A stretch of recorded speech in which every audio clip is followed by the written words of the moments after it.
نہ تمہیں تمہاری اولاد، نہ تمہارے اموال، نہ تمہاری تجارت، نہ کاروبار اللہ کے ذکر سے غافل نہ کر سکے۔ پنجابی میں کہتے ہیں کہ ہتھ کارول اور دل یارول۔ کام کر رہے ہیں آپ، لیکن یہ کہ دل اللہ کے ساتھ لگا ہوا ہے، زبان تر ہے اللہ کی یاد سے۔ جو قرآن یاد ہے، گاڑی میں آپ بیٹھے جا رہے ہیں، 2 گھنٹے آپ کو کار میں لگانے ہیں، قرآن شریف پڑھتے جائیے، اس سے بڑا ذکر ہی کوئی نہیں۔ یہ ہے پریونشن۔ اب اگر مرض ہو جائے تو کیا؟ اس کے لیے 2 چیزیں ضروری ہیں۔ ایک دیکھیے، عجیب ہے یہ، نفاق کا علاج انفاق سے، صرف ایک الف لگانا۔ انفاق کے معنی اور ہے، یہ بنا ہے کس سے؟ نفقت الدراہم، پیسے ختم ہو گئے، مک گئے، یا نفق الفرس، گھوڑا مر گیا۔ تو مال کو کھپانا، لگانا اللہ کی راہ میں، اگر دل میں نفاق کی کوئی آلائش آئی ہے تو اس کا ازالہ ہوگا انفاق فی سبیل اللہ سے۔ مال اللہ کی راہ میں دیجئے، صدقہ کیجئے، خیرات کیجئے، دیجئے، اللہ کے دین میں لگائیے۔ جتنا لگائیں گے نفاق دھل جائے، اس لیے کہ اصل سبب نفاق کا ہے ہی حب دنیا، دنیا کی محبت۔ لہذا اس کا ازالہ ہوگا جو سب سے محبوب شے ہے، مال۔ انہ لحب الخیر لشدید، مال محبوب ترین ہے کہ نہیں؟ لہذا اس کو اللہ کی راہ میں لگائیں گے تو وہ نفاق دھل جائے گا۔ اور ایک اور چیز ہے جو بہت اہم ہے، بہت ہی شعوری طور پر اس کا اہتمام کیجئے۔ جس وقت دین کے کسی فرض کی انسان کو سمجھ آ جائے، اس کا شعور پیدا ہو جائے، پھر ڈیلے نہ ہو۔ ذرا سا ڈیلے جو ہے اس پر عمل کرنے میں، یہ در حقیقت نفاق کو جڑ پکڑنے کا موقع دینا ہے۔ امیڈیٹ ایکشن، ایک بات سمجھ میں آ گئی، فوراً عمل۔ اس میں شیطان کیا کرتا ہے؟ ذرا ٹھہر جاؤ، ابھی دیکھو یہ فرض ہے، یہ ذمہ داریاں ہیں، یہ کرنا ہے، اور پھر لگا دینا اپنے آپ کو۔ بہت سے لوگ کہتے ہیں بس یہ ریٹائرمنٹ کے بعد تو سارا میں دین کے لیے وقت کر دوں گا۔ اول تو خدا کے بندے تمہارے اندر رہ کیا جائے گا ریٹائرمنٹ کے بعد؟ سارا تو کھپ چکو گے، رہ کیا جائے؟ دوسرے یہ کہ یہ بھی جان لیجئے کہ کار دنیا کسے تمام نہ کر، ریٹائرمنٹ کے بعد کون فارغ ہو جاتا ہے؟ بیٹوں بیٹیوں سے فارغ ہوئے تو پوتے پوتیاں موجود ہیں، نواسے نواسیاں موجود ہیں، کبھی بھی وہ بوجھ ختم نہیں ہوتا زندگی کا۔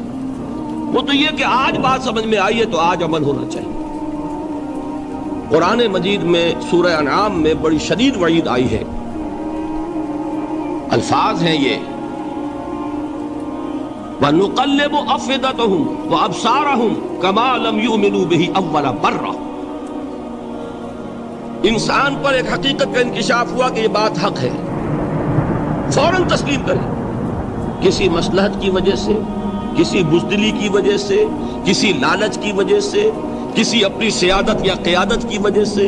کیسے مان لوں؟ لوگ کہیں گے کہ یہ نیچے ہو گیا، وہ اونچا ہو گیا جس کی بات مانی، کسی وجہ سے رک گئے، تو اللہ تعالیٰ اندر سے وہ جو استعداد ہے حق کو پہچاننے کی وہ سلب کر لیتا ہے۔ وَنُقَلِّبُ أَفْئِدَتَهُمْ وَأَبْصَارَهُمْ، ہم الٹ دیں گے ان کے دلوں کو بھی اور ان کی آنکھوں کو بھی۔ کیوں؟ كَمَا لَمْ يُؤْمِنُوا بِهِ أَوَّلَ مَرَّةٍ، اس لیے کہ وہ پہلی مرتبہ جب انکشاف حق ہوا ہے وہ ایمان نہیں لائے۔ اس کا میں ایک واقعہ آپ کو سنانا چاہتا ہوں کہ کس طرح صحابہ کرام پر بھی وقتی طور پر یہ واقعہ اگر صحابہ کرام کا نہ ہوتا تو یہ حقائق سمجھ میں نہ آتے۔ غزوہ تبوک کے موقع پر یہ میں جملہ انکمپلیٹ رہ گیا، ضعف ایمان کا حملہ ہو جاتا تھا، نفاق کا نہیں معاذ اللہ، لیکن ضعف ایمانی کی اگلی منزل شروع ہو جاتی ہے نا، نفاق۔ جہاں جھوٹ بولنا شروع کیا، نفاق، جھوٹی قسمیں کھانی شروع کی، سیکنڈ سٹیج، اور جہاں مومنین صادقین سے بغض اور عداوت پیدا ہو گیا، وہ تھرڈ سٹیج۔ تو وہ ضعف ایمان کا کیسے ہوتا ہے یہ حضرت کعب ابن مالک نے بڑی تفصیل سے بیان کیا ہے۔ غزوہ تبوک کے موقع پر جہاں منافقین نے آ کر جھوٹے بہانے بنائے، جھوٹی قسمیں کھائیں اور حضور سے ایگزمپشن لے لی، چھٹی لے لی، رخصت لے لی، وہاں 3 ایسے صحابہ بھی تھے جو مومن صادق تھے، لیکن وقتی طور پر شیطان نے انہیں ورغلایا۔ کیسے ورغلایا وہ سمجھ لیجیے۔ کعب ابن مالک نے تفصیل سے بیان کیا ہے، اور میرے نزدیک یہ جہاں تک میرا مطالعہ ہے طویل ترین حدیث ہے، بخاری اور مسلم میں بھی موجود ہے۔ حضور جب واپس آئے ہیں اور اب آپ نے ایک ایک کو بلایا، جن لوگوں نے تو پہلے جھوٹی قسمیں کھا لی تھی ان کو تو بلانے کی ضرورت نہیں تھی، لیکن کچھ لوگ ایسے بھی تھے کہ جنہوں نے ایگزیمپشن بھی نہیں لی تھی اور گئے بھی نہیں تھے۔ اب ان کو آپ نے ایک ایک کر کے پیشی ہوئی، آپ کیوں نہیں گئے تھے؟ تو اب جو منافقین تھے ان میں سے انہوں نے اس موقع پہ جھوٹی قسمیں کھا لی۔ خدا کی قسم حضور ہم تو بالکل تیار تھے، پوری میں نے تیاری بھی کر لی تھی، پورا ارادہ تھا، یہ وقتی طور پر یہ مصیبت مجھ پر آ پڑی۔ جس نے قسم کھائی انہوں نے کہا اچھا ٹھیک ہے جائیے۔ کعب ابن مالک کی باری آئی تو ان کے الفاظ اپنے یہ کہ جب میں پیش ہوا تو حضور کے چہرے مبارک پر ایک غصے والی مسکراہٹ تھی، زہر خند کہتے ہیں، ایک مسکراہٹ ہے لیکن غصے کے ساتھ، غضبناک۔ آپ فرمائیے آپ کیوں نہیں گئے؟ حضرت کعب یہ فرماتے ہیں کہ میں نے عرض کیا کہ حضور زبان میرے پاس بھی ہے، جھوٹ میں بھی بول سکتا ہوں، لیکن جھوٹ بول کر میں اس وقت آپ کی ناراضگی سے تو بچ جاؤں گا لیکن اللہ کے پکڑ سے نہیں بچ سکوں گا۔ میں اعتراف کرتا ہوں کہ جتنا صحت مند میں اس زمانے میں تھا کبھی نہیں تھا، جتنا فارغ البال اس وقت تھا کہ میرے پاس ساز و سامان موجود تھا راستے کے لیے، اتنا میں کبھی نہیں تھا۔ لیکن ہوا کیا؟ ہوا یہ کہ مجھے میرے نفس نے، شیطان نے پٹی پڑھائی۔ وہ پٹی کیا پڑھائی؟ کہ حضور تو 30,000 کے لشکر کے ساتھ چلیں گے تو لشکر تو سلولی موو کرے گا نا، تمہارے پاس بڑی تکڑی، بڑی توانا صحت مند اونٹنی ہے، تم ذرا 2 دن بعد چلنا تیزی کے ساتھ اور حضور سے مل جانا، بس یہ تاخیر کا ارباب۔ تو انہیں خیال آیا کہ ابھی 2 دن گھر کی ٹھنڈی چھاؤں ہے، میں یہاں پہ جو آرام ہے وہ کر لوں۔ مجھے جگر کا شعر یاد آیا ہے کہ تپتی راہیں مجھ کو پکاریں، دامن پکڑے چھاؤں گھنیری۔ ایک طرف فرض کی پکار ہے، اس میں تو ظاہر بات ہے کہ وہ تپتی راہیں ہیں، لا تنفروا فی الحر سنا چکا ہوا آیت۔ یہاں گھر میں، نخلستان میں، کھجوروں کی چھاؤں میں، اہل و عیال میں یہ ٹھنڈی چھاؤں جو ہے یہ پکڑ رہی ہے، بھائی 2 دن ٹھہر کے چلے جانا، ٹھیک ہے، کوئی نیت میں خرابی نہیں نا۔ اس کے بعد پھر جب ابھی 2 دن اور ٹھہر جاؤ، یہ تو بڑا لمبا سفر ہے، ذرا تیز اور دوڑ لینا۔ تو فرماتے ہیں کہ حضور میں اسی طریقے سے تاخیر و تعویق میں پڑا رہا، یہاں تک کہ ایک روز اچانک مجھ پر یہ چیز منکشف ہوئی کہ تو میں چاہے کتنا بھی تیز چل لوں میں آپ سے نہیں مل سکتا، میرے اعصاب ڈھیلے ہوں گے، اس طرح میں محروم رہوں۔ حضور نے بائیکاٹ کا حکم دیا صحابہ کو، 3 صحابہ تھے ایسے، 2 اور تھے جنہوں نے اسی طریقے سے اعتراف کیا۔ حضور نے حکم دے دیا کوئی ان سے گفتگو نہ کرے، سوشل بائیکاٹ۔ بڑی سخت سزا تھی جو دی گئی ہے، اس کی بڑی تفاصیل ہے، اللہ تعالیٰ شوق دے تو وہ حدیث پوری پڑھیے، میں نے تو 2 جمعوں میں ایک مرتبہ صرف اس ایک حدیث کو بیان کیا تھا، شاید کہیں کیسٹس ہوں میرے ہاں، ہمارے نمبر کوئی مجھے یاد نہیں ہے، لیکن یہ بڑی عجیب حدیث ہے۔ لیکن اس میں جو اصل سبق ہے وہ کیا ہے؟ اس طریقے سے شیطان لے تو لال، تاخیر، تعویق، ابھی کیا جلدی ہے، ذرا اس کام سے فارغ ہو لو، ذرا پھر تلافی کر لینا، ذرا زیادہ زور سے کام کر لینا، یہ وہ چیز ہے کہ جو وہ تو خیر صحابی تھے بچ گئے، اگر وہاں جھوٹی قسم بھی کھا دیتے تو گئے تھے۔ یہ تو اتنا ہی ہے نا، مردی و نامردی قدم فاصلہ دارت، اس میں تو یہی ہے کہ ذرا ایک جھوٹی قسم کھا دیتے، جھوٹے بہانہ بنا دیتے تو اب ضعف ایمان نہ رہتا، وہ نفاق کی صنعت شروع ہو جاتی۔ وہ اللہ تعالیٰ نے ان کو بچایا، لیکن یہ کہ ہم کیسے بچیں گے اگر ہم نے یہ روش اختیار کی؟ لہذا 3 کام، دوام ذکر نمبر 1، اس کی میں شرح کر چکا ہوں، 4 اذکار یاد کر لیجئے گا ان کو، ورنہ کیا فائدہ۔ نمبر 2 انفاق فی سبیل اللہ، نفاق کا علاج انفاق سے۔ نمبر 3 یہ عادت اپنے اندر پیدا کیجئے شعوری طور پر کہ جب ایک حقیقت واضح ہو جائے فوراً اعتراف کہ ہاں بھائی بات ٹھیک ہے آپ نے. جب ایک فرض کا احساس ہو جائے فوراً اس کی ادائیگی کے لیے آغاز. تاخیر و تعویق ہے کہ جس سے پھر نفاق کو موقع ملتا ہے. اللہ تعالیٰ مجھے اور آپ کو حقیقی ایمان عطا فرمائے اور نفاق سے بچائے رکھے. اب آئیے حقیقت و اقسام شرک پر. دیکھیے ہر شخص یہ جانتا ہے کہ اسلام دین توحید ہے. ایک لفظ میں اگر کہیں گے تو اسلام کا سب سے بڑا وصف، سب سے بڑی علامت توحید. وہ جو اقبال نے کہا کہ توحید کی امانت سینوں میں ہے ہمارے، آسان نہیں مٹانا نام و نشاں ہمارا. وہ توحید ہے. توحید کی ضد ہے شرک. ٹھیک، اس سے میں ایک نتیجہ نکالتا ہوں. کوئی مسلمان جان بوجھ کر مشرک نہیں ہو سکتا. یہ میرا نتیجہ ہے. جان بوجھ کر مشرک نہیں ہو سکتا. وہ شرک میں مبتلا ہوگا تو ناسمجھی میں ہوگا، نادانی میں ہوگا، وہ اسے شرک نہیں سمجھے گا.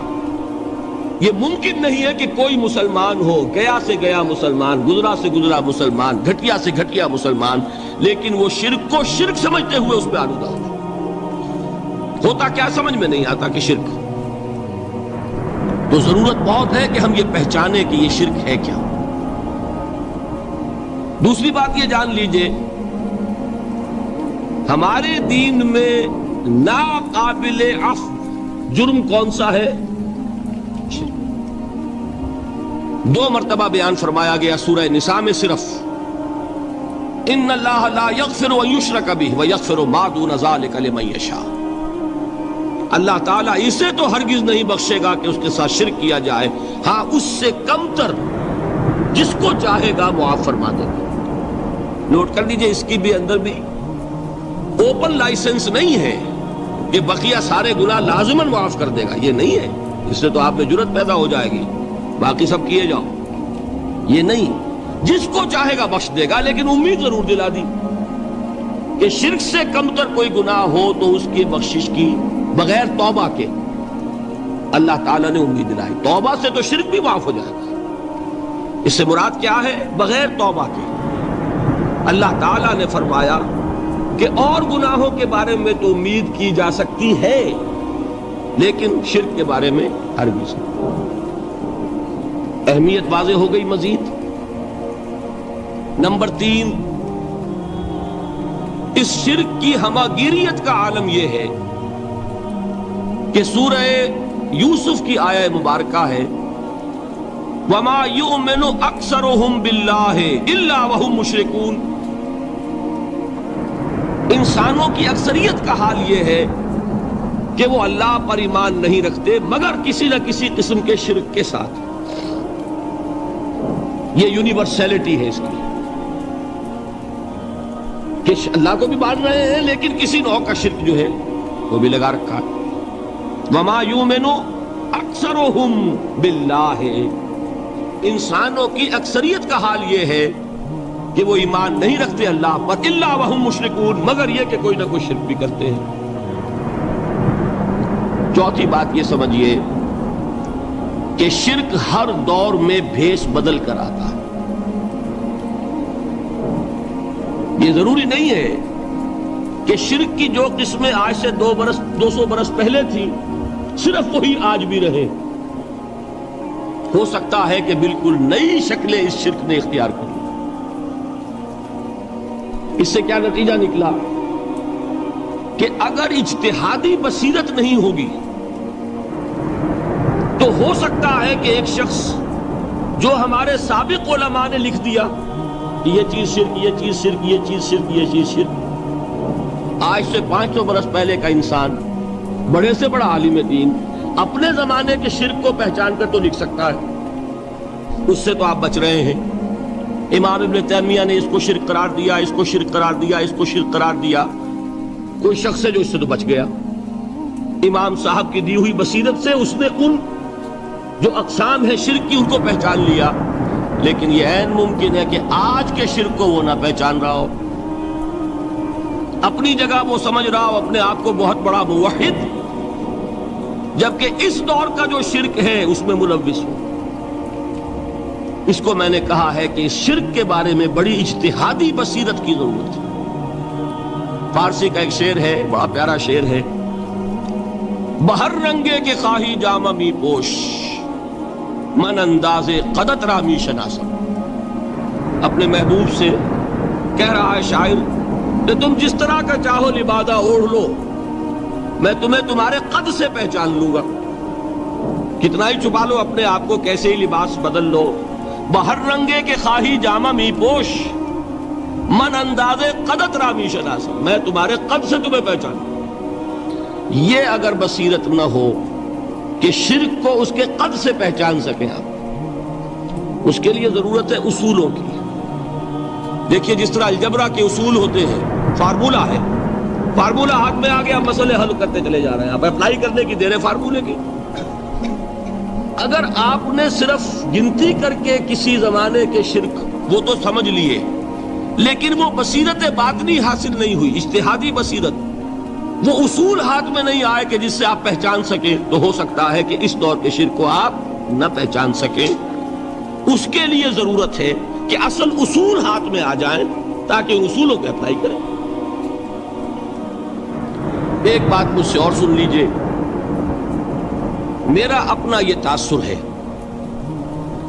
ہمارے دین میں خیر، بھلائی، نیکی، چاہے وہ نظریے کی ہو، علم کی ہو، عقیدے کی ہو، عمل کی ہو، اخلاق کی ہو، وہ سب کیا ہے؟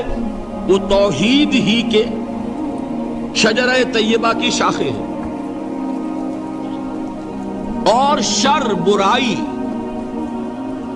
گمراہی، خیالات کی ہو، نظریات کی ہو، علم کی ہو، عقیدے کی ہو، عمل کی ہو، اخلاق کی ہو، سب کے ڈانڈے شرک کے شجرہ خبیثہ سے ملتے ہیں۔ اس شجرہ خبیثہ کے برگوبار ہے جو بھی برائی ہے، عمل کی یا علم کی، اور اس شجرہ طیبہ کے برگوبار ہے جو بھی خوبی ہے، عمل کی یا عقیدے۔ یہ میرا تاثر ہے، اور جب تک اس انداز میں وہ آپ کو اندرونی رشتے ظاہر نہیں ہوں گے، آپ پر منکشف نہیں ہوں گے، وہ اجتہادی بصیرت جو ہے پیدا نہیں ہو سکے گی۔ اب آئیے ایک اور بات دیکھیے، شرک میں اور الحاد میں کیا فرق ہے، یہ بھی ہم نہیں سمجھتے۔ الحاد، مادہ پرستی، وہ کیا ہے؟ ایتھیزم، کسی بھی خدا کا انکار۔ ہمارے آج کے دور کی سب سے بڑی گمراہی یہ ہے۔ شرک کیا ہے؟ خداؤں کو ماننا۔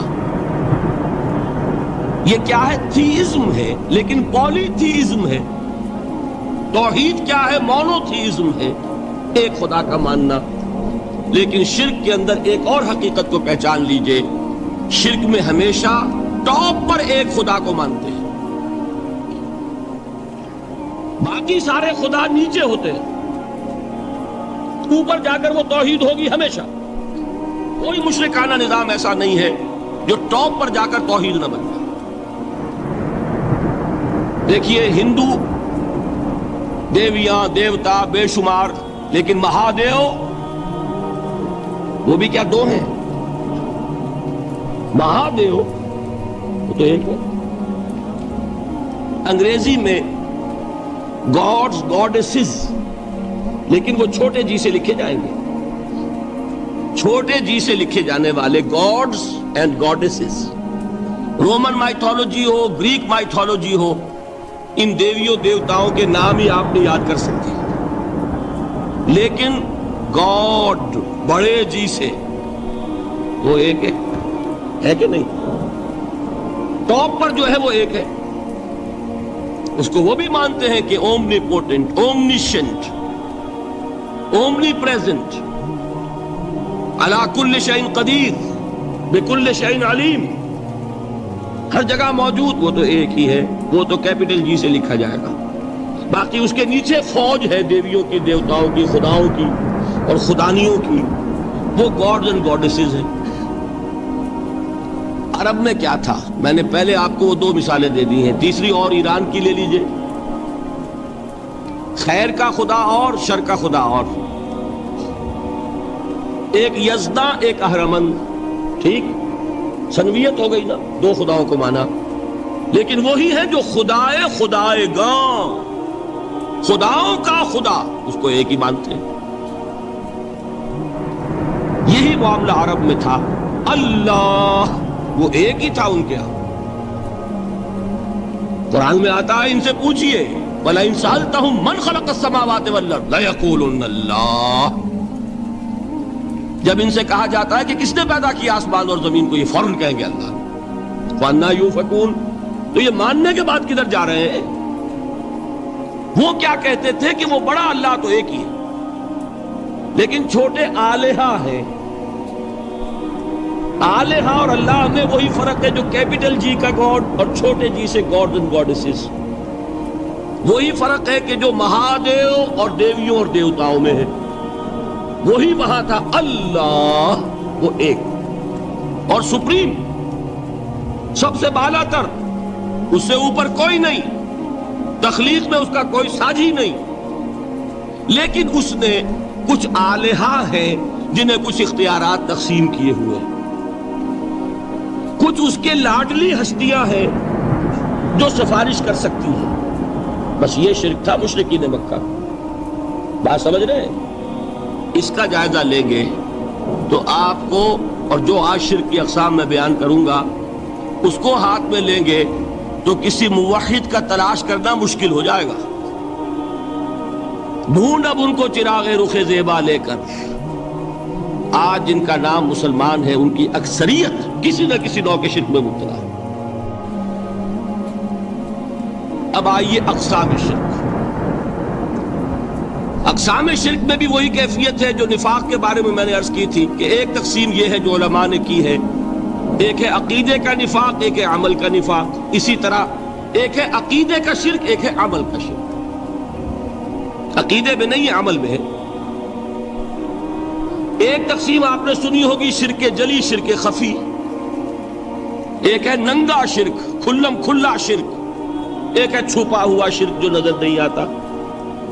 لیکن ایک مغالطہ اپنے دل سے نکال دیجئے، بعض لوگ شرک خفی کو شرک نہیں سمجھتے، یہ بہت بڑی غلطی ہے۔ اگر وہ شرک نہ ہوتا تو حضور اسے شرک نہ کہتے، کوئی اور لفظ۔ عربی زبان کا دامن جو ہے محدود نہیں ہے، پھر اس کے لیے کوئی اور لفظ اختیار فرمایا جاتا ہے وہ شرک۔ لیکن ایک شرک ہے جلی جو نمایاں ہے، نظر آ رہا، ایک ہے شرک خفی جو نظر نہیں آ رہا۔ اور وہ کتنا خفی ہو سکتا ہے اس کی ایک مثال دی حضور نے۔ شرک خفی اتنا خفی ہو سکتا ہے، ذرا مبالغہ دیکھیے جو حضور نے بات کو سمجھانے کے لیے مثال میں جو مبالغہ اختیار فرمایا۔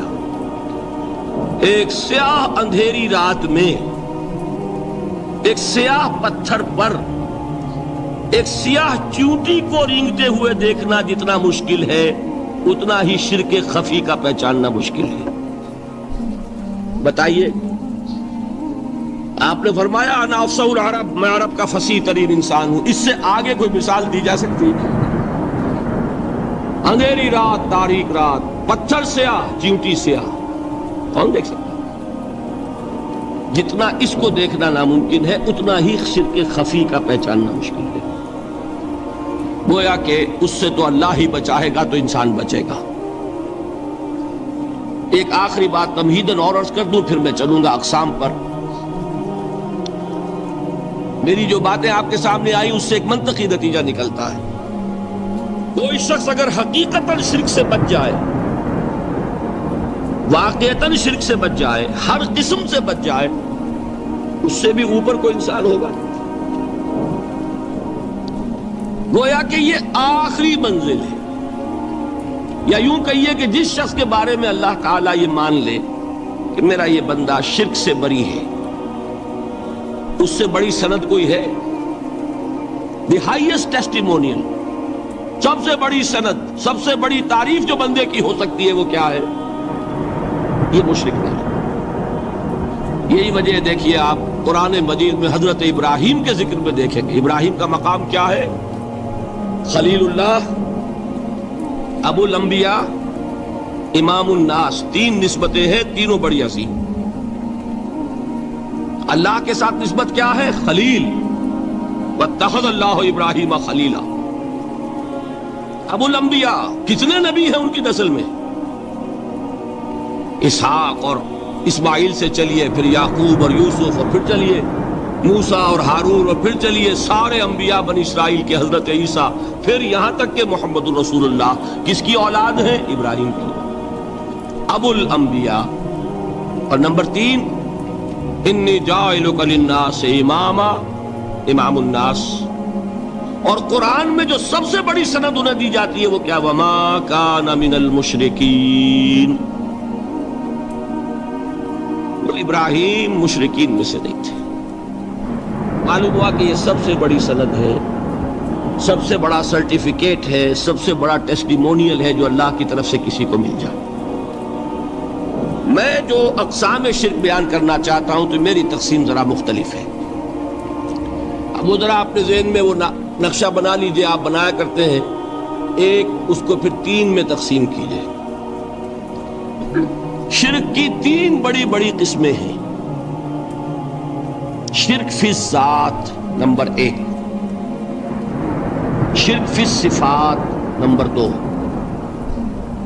شرک فی الحقوق نمبر 3. اور یہ میں عرض کر دوں آپ سے پہلے ہی، یہ مضمون بہت طویل ہے. میں آج صرف یہ کروں گا کہ خاکہ مکمل کر دوں. اب اس خاکے میں رنگ بھرنا، وہ تو ایک موضوع پر شرک فی الذات پر پوری تقریر ہونی چاہیے، شرک فی الصفات پر ہونی چاہیے. 1 گھنٹے کے میرے 6 کیسٹ ہیں اللہ کے فضل و کرم سے، جو کئی سال سے وہ پھیل رہے ہیں. 6 گھنٹے میں نے ان چیزوں کو بیان کیا. وہ موجود ہوں گے، لیکن آج وہ خاکہ ذہن میں بنا لیجیے، اور کچھ آپ کو الجبرے کے فارمولے ہاتھ میں آ جائیں تاکہ خود آپ میں صلاحیت پیدا ہو جائے پرکھنے کی کہ اس فارمولے کو اپلائی کر کے دیکھ لیں یہ شرک ہے یا نہیں. یہ 2 کام تو میں انشاءاللہ آج کر دوں گا، آپ مطمئن رہیں. باقی یہ کہ تفصیل تو ہر سلسلے میں تفصیل پھر بہت ہوگی. وہ شوق ہو تو وہ کیسٹ آپ سنیے. تو 3 تقسیمیں ہو گئی. شرک فی الذات، اللہ کی ذات میں کسی کو شریک کر دینا، یہ سب سے زیادہ نمایاں، سب سے زیادہ جلی، سب سے زیادہ عریاں، اور اللہ تعالیٰ کو سب سے زیادہ مبغوض اور ناپسند شرک. شرک فی الصفات نمبر 2، یہ ایک علمی مسئلہ ہے جس میں آدمی ٹھوکر کھا جاتا ہے اگر محتاط نہ ہو. بڑے سے بڑے آدمی کو ٹھوکر لگ جائے گی. اس کا میں فارمولہ صرف آپ کو دوں گا، وہ ذہن میں رکھ لیجئے، پھر جہاں چاہیں اپلائی کیجئے، انشاءاللہ تعالی آپ کو ٹھوکر نہیں لگے گی. شرک فی الحقوق، اسی کا دوسرا نام شرک فی العبادت ہے. اللہ کا حق کیا ہے بندے پر؟ بندہ اللہ کی عبادت کرے، لیکن اس کو 5 اس کے مظہر ہے، ان میں گن کر بتا دوں گا کہ یہ شرک فی العبادت ہے. شرک فی العبادت کی اکثر شکلیں وہ ہیں کہ جو عملی شرک علماء جسے کہتے ہیں، اور اس کی شکلیں وہ ہو جائیں گی جن کو شرک خفی کہتے ہیں. تو سب سے جلی شرک فی الذات، سب سے خفی شرک فی الحقوق یا شرک فی العبادت. درمیان میں ایک علمی اعتبار سے مسئلہ ہے شرک فی الصفات کا. اب آئیے سب سے پہلے شرک فی الذات. اس کی 2 قسمیں، اب اس کو تقسیم کیجئے 2 میں. ایک قسم جو زیادہ جلی ہے، زیادہ عریاں ہے، زیادہ ننگی ہے. یہ عجب ستم ظریفی ہے تاریخ کی کہ وہ ان قوموں میں پیدا ہوئی جو اپنا تعلق رسولوں سے جوڑتی ہے. کیا کہ کسی کو خدا کا بیٹا بنا دینا، بیٹی بنا دینا. اب ظاہر بات ہے بیٹا بیٹی بنا دینا بالکل ہم پلہ کر دیا کہ نہیں؟ نو وہی ہو گئی کہ نہیں؟ دیکھیے غور کیجیے. گدھے کا بیٹا گدھا ہوگا، گھوڑے کا گھوڑا ہوگا، خدا کا خدا ہوگا. انسانوں میں آ جائیے، سید کا بیٹا سید ہوگا، مغل کا بیٹا مغل ہوگا. یہ بالکل ہم کفو بنا دینے والی بات ہے، بالکل ہم پلہ، ہم جنس، ہم نوع. یہ بدترین شرک ہے. کو معلوم ہے یہ شرک کن میں پیدا ہوا؟ یہود کے ایک گروہ میں پیدا ہوا جنہوں نے حضرت عزیر کو خدا کا بیٹا قرار دیا. قالت الیہود عزیر ابن اللہ. سب سے زیادہ پیدا ہوا عیسائیوں میں جنہوں نے حضرت مسیح کو خدا کا بیٹا قرار دیا. اور واقعہ یہ ہے کہ اس گمراہی میں ان سے آگے کوئی نہیں جا سکتا.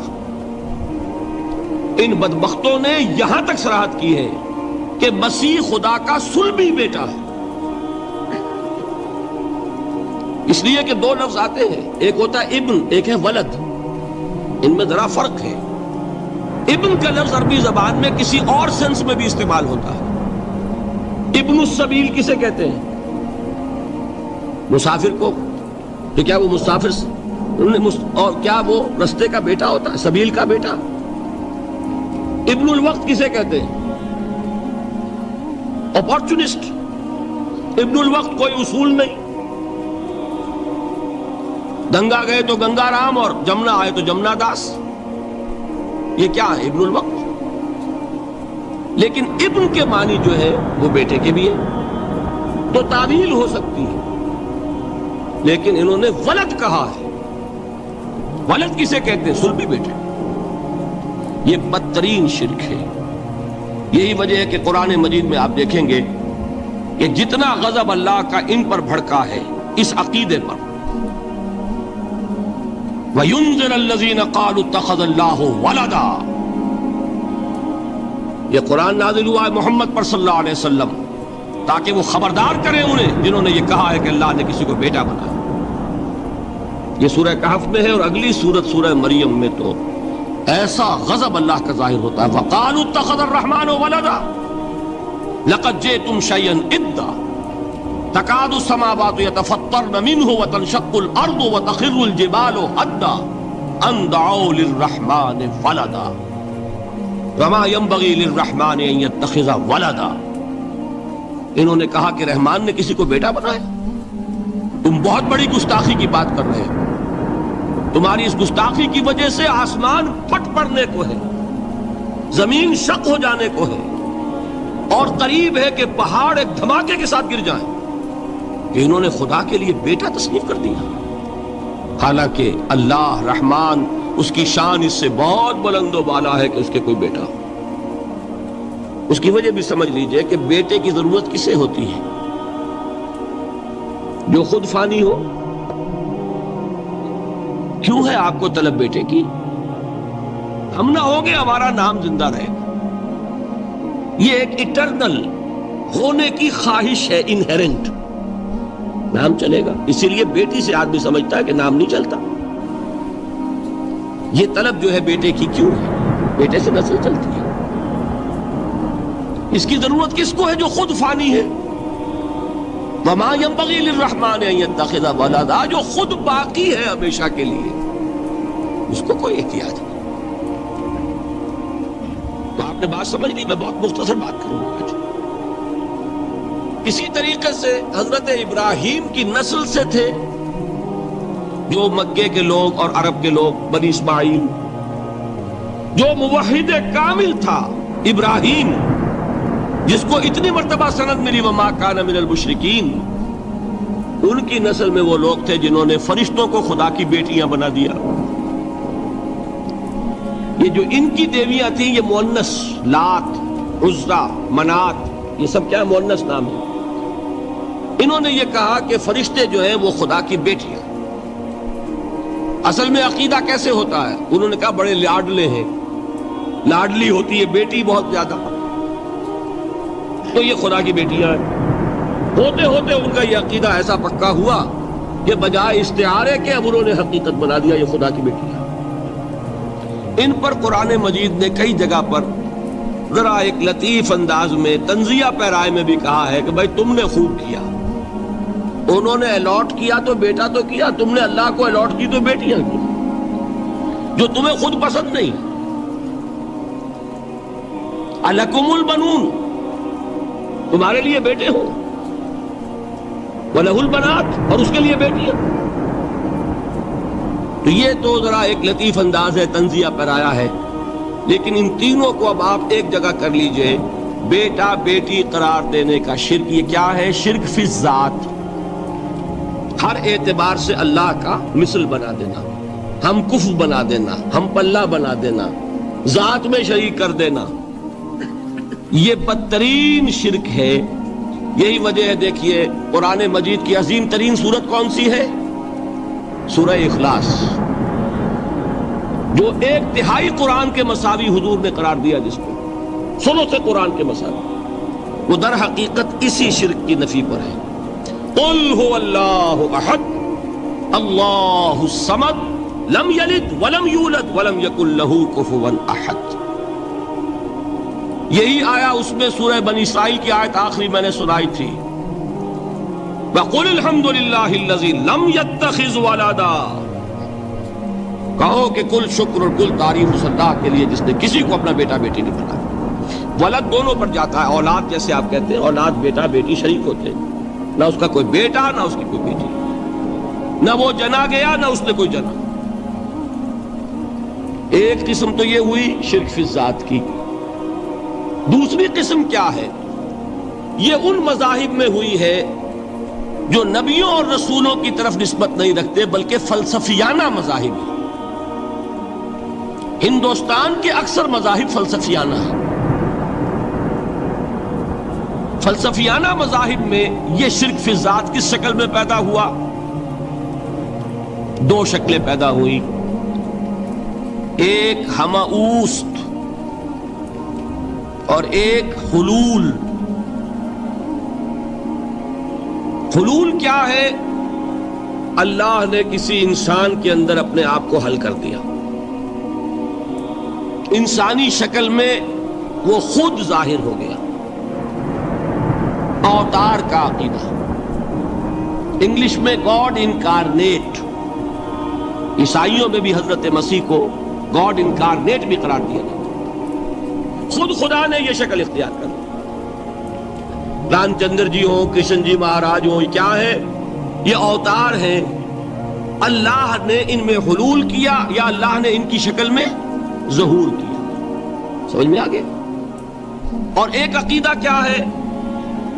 یہ بڑا فلسفیانہ مسئلہ ہے، دیکھیے بڑا ٹیڑھا مسئلہ ہے یہ، لیکن میں اس وقت اس کی تفصیل میں نہیں جاؤں گا، بہت باریک باتیں ہو جائیں گی۔ مسئلہ کیا ہے کہ اگر خدا کو مان لے تو پھر سوال یہ ہے کہ خدا نے اس کائنات کو کیسے پیدا کیا؟ یہ ایک سوال آتا ہے ذہن میں، جس کے نہیں آتا وہ کہے گا پاگل پن ہے، خامخواہ اس پر کیوں سوچتے ہیں، لیکن جس کے ذہن میں سوال آ گیا اس کے لیے بڑی مصیبت ہو جاتی ہے۔ وہ تو سوچتا ہے، انسان کا اختیار نہیں ہوتا اپنے ذہن پر، وہ لاکھ روکے اسے مت سوچو، وہ اور سوچے گا۔ یہ مصیبت ہے فلسفیوں کی، کیسے پیدا کی؟ اب ایک تصور تو یہ ہے کہ جیسے یہ میز ہے، بڑھئی نے بنایا اس کو، بڑھئی علیحدہ ہے، میز علیحدہ ہے، لیکن اس میں یہ بات ماننی پڑے گی کہ پہلے کوئی چیز تھی جس سے میز بنائی، لکڑی تو تھی نا، اس سے میز بنائی۔ لہذا ہندوؤں میں ایک عقیدہ یہ ہے کہ خدا بھی قدیم، مادہ بھی قدیم، خدا نے اس مادے سے یہ شے بنا دی، ایک مادے سے یہ بنا دی۔ کوئی مٹی کی تغاری ہوتی ہے، کمہار اس سے کوئی رکابی بنا دیتا ہے، کوئی وہ ہنڈیا بنا دیتا ہے، کوئی گھڑا بنا دیتا ہے، مٹی تو ہے نا پہلے۔ تو مادہ بھی قدیم، خدا بھی قدیم، اور مادے سے خدا نے یہ شکلیں بنا دی۔ ٹھیک، یہ بھی سنویت ہو گئی، توحید تو ختم ہو گئی۔ تو جن لوگوں کا ذہن تھا توحیدی لیکن اس مسئلے میں الجھ گئے، انہوں نے ایک اور شکل تجویز کی کہ خدا خود ہی اس شکل میں تبدیل ہو گیا۔ کیسے؟ جیسے برف پگھلتی ہے تو پانی بن جاتا ہے۔ پانی کہاں سے آیا؟ برف سے۔ اب کوئی پوچھے برف کہاں ہے؟ بھائی یہی پانی ہے، یہی برف ہے یا نہیں؟ اسی پانی کو آگ کے اوپر آپ نے رکھ دیا، وہ بھاپ بن گئی۔ اب آپ کہیں برف کہاں ہے، پانی کہاں ہے؟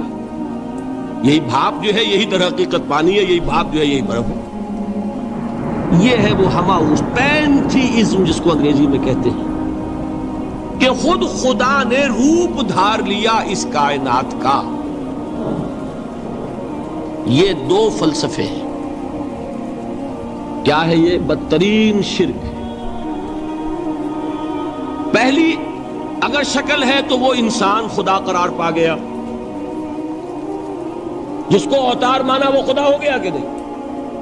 اور دوسری شکل میں تو ہر چیز ہی خدا ہے، یہ بھی خدا، یہ بھی خدا، پتھر بھی خدا، درخت بھی خدا، ہر چیز خدا۔ اس لیے کہ وہ برف پگھلی ہے تو پانی بنا ہے، وہ پانی چاہے زیر زمین آ رہا ہے، وہ پانی چاہے زمین کے اوپر دریا کی شکل میں آ رہا ہے یا زمین میں سوتے چل رہے ہیں، پانی تو وہی برف ہے جو پہاڑوں پر ہمالیہ پر پڑا ہوا ہے، وہی پگھل رہا ہے، یہ کچھ بن رہا ہے۔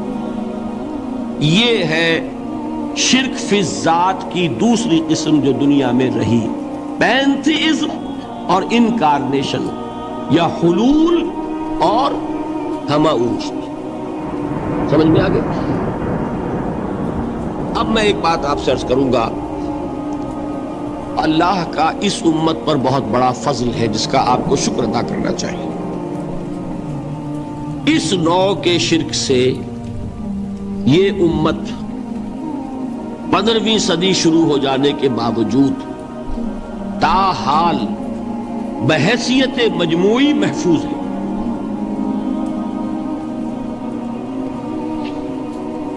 میں نے بحیثیت مجموعی کہا ہے، کوئی افراد یا عوام الناس یا جوہلاء یا شعراء یا نعت گو وہ مبالغہ آرائی میں کوئی بات کہہ دیتے ہو تو وہ علیحدہ بات ہے، لیکن مسلمانوں میں کوئی مستند فرقہ اور اس کے جو مستند عقائد ہیں ان میں الحمدللہ آج تک ایسی کوئی چیز شامل نہیں۔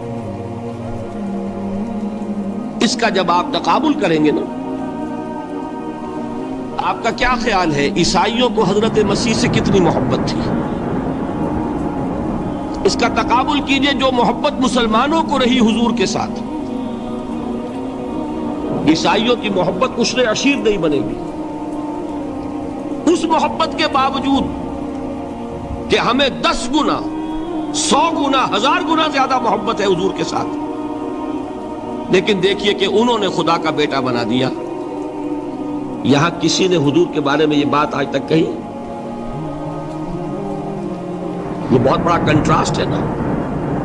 یہ در حقیقت عقیدت اور محبت کا غلو ہوتا ہے، تو عقیدت اور محبت کی کمی تو یہاں بھی نہیں، الحمدللہ ان سے زائد ہے، لیکن الحمدللہ ثم الحمدللہ ثم الحمدللہ خدا کا بیٹا تو کسی نے نہیں بنایا۔ اچھا میں ایک اور کنٹراسٹ آپ کو دکھاتا ہوں تاکہ آپ اللہ کا شکر کریں۔ حضرت علی کی کیا نسبت ہے حضور کے ساتھ؟ نبی اور امتی۔ حضرت علی کو خدا کہنے والے پیدا ہوئے کہ نہیں؟ بتائیے نا، کیا وجہ ہے کہ علی کو خدا کہنے والے پیدا ہوئے لیکن محمد کو خدا کہنے والا پیدا نہیں ہوا صلی اللہ علیہ وسلم ورضی اللہ تعالی عنہ؟ بہت اہم بات ہے، غور کیجئے گا اس میں۔ حالانکہ حضرت علی کا رتبہ کہاں، حضور کا کہاں؟ آج بھی آپ دیکھیے آپ کے جاہل عوام کے زبان پر نعرہ یا علی مدد کا ہوتا ہے، یا محمد مدد کسی نے کہا آج تک؟ یہ یا محمد لکھنے کے کام آتا ہے صرف، وہ مسجد پہ لکھ دو تاکہ پتہ چل جائے یہ فلاں فرقے کی مسجد ہے، دوسرا خود ہی بھاگ جائے وہاں سے۔ یہ صرف اس کام کے لیے ہے، باقی جہاں اصل میدان میں بات آتی ہے کوئی نعرہ لگاتا ہے یا محمد مدد، محمد کا رتبہ اونچا یا علی کا، تو ان سے کیوں نہیں مدد مانگی؟ یہ سوالات آپ کے سامنے رکھ رہا ہوں میں۔ پھر یہ کہ جس طریقے سے کہ غوث اعظم کو پکارا جاتا ہے، کیا محمد کو پکارا جاتا ہے؟ کیا نسبت ہے؟ حضرت علی تو پھر بھی صحابی ہے، خلیفہ چہارم ہے، حضور کے چچا داد بھائی ہے، داماد ہے۔ غوث اعظم تو بہرحال وہ نسبت تو نہیں ہے۔ دیکھیے میں اس کا تعلق جوڑتا ہوں ختم نبوت سے۔ جس طرح اللہ نے خصوصی حفاظت فرمائی ہے قرآن کی، اسی طرح خصوصی حفاظت فرمائی ہے محمد رسول اللہ۔ یہ اسپیشل پروٹیکشن ہے۔ ورنہ نہیں ہو سکتی تھی. یہ خصوصی تحفظ ہے اللہ. یہاں بگاڑ پیدا ہو جائے تو صحیح کون کرے گا؟ اب حضرت مسیح کی اصل حقیقت تو حضور نے آگے بتا دی. ذالک عیسی ابن مریم قول الحق الذی فیہ یمترون ما کان للہ ان یتخذ ولدا سبحانہ. یہ حضور نے آ کر حضرت مسیح کی حقیقت بیان کر دی کہ نہیں؟ سورہ مریم کی یہ آیات سنی تھی نجاشی رحمت اللہ علیہ نے جب حضرت جعفر ابن ابی طالب کی زبان سے، تو کیا کہا تھا تنکا اٹھا کر، خدا کی قسم جو ان آیات میں مسیح کا مقام بیان ہوا ہے، مسیح اس سے تنکا بھر بھی زیادہ نہیں. لیکن اگر محمد الرسول اللہ کو خدا کا بیٹا بنا دیا گیا ہوتا یا خدا بنا دیا گیا ہوتا تو کون آتا اس کی اصلاح میں؟ جیسے قرآن مجید کا تحفظ ہے ایسے ہی محمد الرسول اللہ کا تحفظ ہے. وہ تحفظ ہوا کیسے ہے؟ جتنا قرآن مجید نے ایمفیسائز کیا حضور کی بشریت کو، قل انما انا بشر مثلکم، اے نبی ان کو بتاتے رہیے، بار بار بتائیے کہ مجھے کچھ اور نہ بنا لینا، میں بھی بشر ہوں، انسان ہوں. ہاں مجھ پر وحی ہوتی ہے، تم پر نہیں ہوتی، یہ فرق ہے. میں رسول ہوں، تم نہیں ہو. یہ بات میں ذرا اور مسئلہ میں واضح کروں گا. ابھی صرف یہ نوٹ کیجئے کہ یہ تحفظ جو ہے، جیسے قرآن کو تحفظ دیا لیکن اس کے لیے ذرائع بھی ہے نا. یہ حفظ قرآن کا سلسلہ جو ہے یہ اس کا ذریعہ بنا. یہ رمضان میں تراویح جو ہے اس کا ذریعہ بنی. ہمارے ملکوں کے اندر تو حفاظ کو مسجدیں نہیں ملتی، تلاش کرتے پھرتے ہیں. اور ایک جیسا کہ اینول جشن ہوتا ہے قرآن مجید کا، ہر حافظ اپنا حفظ تازہ کر رہا ہے، حفاظ لگے ہوئے ایک دوسرے کے ساتھ تازہ کرنے میں. یہ ذریعہ ہے اللہ تعالیٰ نے کہ جس کے ذریعے سے قرآن کو محفوظ کیا. تو حضور کو جو حفاظت دی اس کا ایک طریقہ کیا ہوا؟ قرآن مجید میں حضور کی بشریت کا نمایاں کرنا، اور دوسرا یہ کہ خود حضور نے ایسی باریک بینی سے روکا. یہ بھی آپ کو پسند نہیں تھا کہ میں آؤں تو تم کھڑے ہو جاؤ. سنا کہ نہیں سنا آپ نے؟ صحابہ کو آپ روکتے تھے. ایک صحابی کی زبان سے نکل گیا ما شاء اللہ و ما شئت، جو اللہ چاہے اور جو آپ چاہیں. فوراً ٹوک دیا اجعلتنی للہ ندا، کیا تم نے مجھے خدا کا مد مقابل بنا دیا؟ مشیت صرف اس کی ہے. یہ روک ٹوک، یہ وہ چیزیں ہیں کہ جس کی بنا پر اللہ نے تحفظ عطا فرمایا. یہ جو آپ نے فرمایا میری قبر کو کسی جلسے اور جشن کا مرکز نہ بنا لینا، فرمایا کہ نہیں فرمایا؟ اللہ تعالیٰ لعنت فرمائے بنی اسرائیل پر کہ انہوں نے اپنے نبیوں کی قبروں کو وہ میلہ گاہ بنا. یہ ساری وہ ہے، یہ تحفظات ہیں، یہ بچاؤ ہے.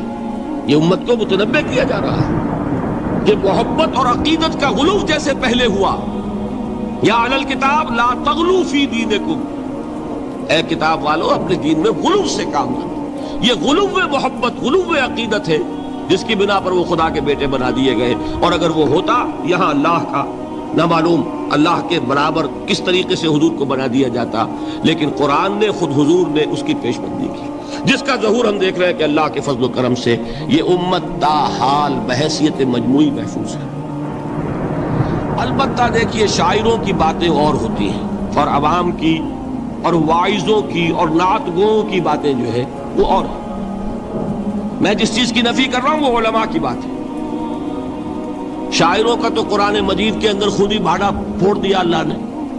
والشعراء یتبعهم الغاوون الم تر انہم فی کل واد یہیمون انہم یقولون ما لا یفعلون. مبالغہ نہ کرے تو شعر میں رنگ ہی پیدا نہیں ہوتا. پھر شعر کائے کو کہنا ہے نظر کہو بھائی. مبالغے سے اس میں ایک تاثیر، وہ مبالغے ہمارے شاعروں نے ہمارے نعت گوؤں نے کیے ہیں، اور اس میں اللہ تعالیٰ انہیں معاف کرے بالکل اوتار کر الفاظ بھی استعمال کر دیے وہی جو مستوی عرش تھا خدا ہو کر، اتر پڑا وہ مدینے میں مصطفیٰ ہو کر۔ بتائیے رام چندر جی کے بارے میں جو عقیدہ ہے، اب کیا فرق رہ گیا؟ بال برابر فرق ہے یا کوئی؟ اور نقطے پیدا کرتے ہیں۔ مدینے کی مسجد میں ممبر کے اوپر بغیر عین کا ایک عرب ہم نے دیکھا، کیا سمجھ میں آیا؟ عرب میں سے عین نکالا، کیا بنا؟ یہ نقطہ آفرینی ہے۔ اسی طریقے سے ہماری شاعری میں کچھ ہماؤست کا رنگ بھی پیدا ہو گیا۔ خود کوزاؤ، خود کوزا کرو، خود گلے کوزا، خود رند صبو کش، خود برسر آکوزا خریدار بے آمد بشکست و رواں شد۔ وہ خود ہی کوزا ہے، خود ہی مٹی ہے جس سے کوزا بنا ہے، خود ہی کوزے کا بنانے والا ہے۔ سمجھ رہے ہیں؟ الفاظ تو بڑے پیارے ہیں، بڑے مزیدار ہیں، آدمی ایک دفعہ وجد میں آ جاتا ہے، لیکن ہے کیا؟ وہی ہے نا کہ وہی جو برف تھا پگھل کر پانی بن گئے۔ خود کوزا ہو، خود کوزا کرو، خود گلے کوزا، خود رند صبو کش، خود ہی اس کوزے میں شراب ڈال کے پیتا بھی ہے، خود ہی مٹی ہے، خود ہی وہ بنانے والا ہے، خود ہی کوزا ہے، خود ہی اس میں شراب ڈال کے پیتا بھی، اور خود ہی اس کوزے کو توڑ کر اپنا راستہ بھی لیتا ہے۔ اب آپ اس پر سر دھنیے اور جو چاہے کریں، لیکن یہ کہ اس کا ڈانڈے مل گئے کہ نہیں اسی ہماؤست سے؟ لیکن یہ کسی مفتی کی بات ہے کیا؟ یا کسی ائمہ دین میں سے کسی کا قول ہے؟ بھائی شاعروں کی باتیں سن لیا کریں، اللہ اللہ خیر سن۔ ان چیزوں کا بہت زیادہ سختی کے ساتھ نوٹس بھی لینے کا کوئی فائدہ نہیں ہوتا۔ بات وہ ہونی چاہیے کہ جو علماء کہہ رہے ہیں، مستند عقائد جو ان کی کتابوں میں درج ہیں، ان سے بات ہونی چاہیے۔ تو یہ چیزیں، یہ گمراہیاں آئی ہیں، لیکن الحمدللہ ثم الحمدللہ کہ یہ عوام میں ہے، جہلاء میں ہے، شعراء میں ہے، نعت گوؤں میں ہے، یہ کسی بھی مستند دینی فرقے کے مستند علماء میں کے ہاں موجود ہے۔ البتہ ایک مسئلہ جو ہے نور اور بشر کا، وہ ذرا تھوڑا سا میں حل کر دوں آج۔ آپ سمجھتے ہوں گے لا ینحل ہے۔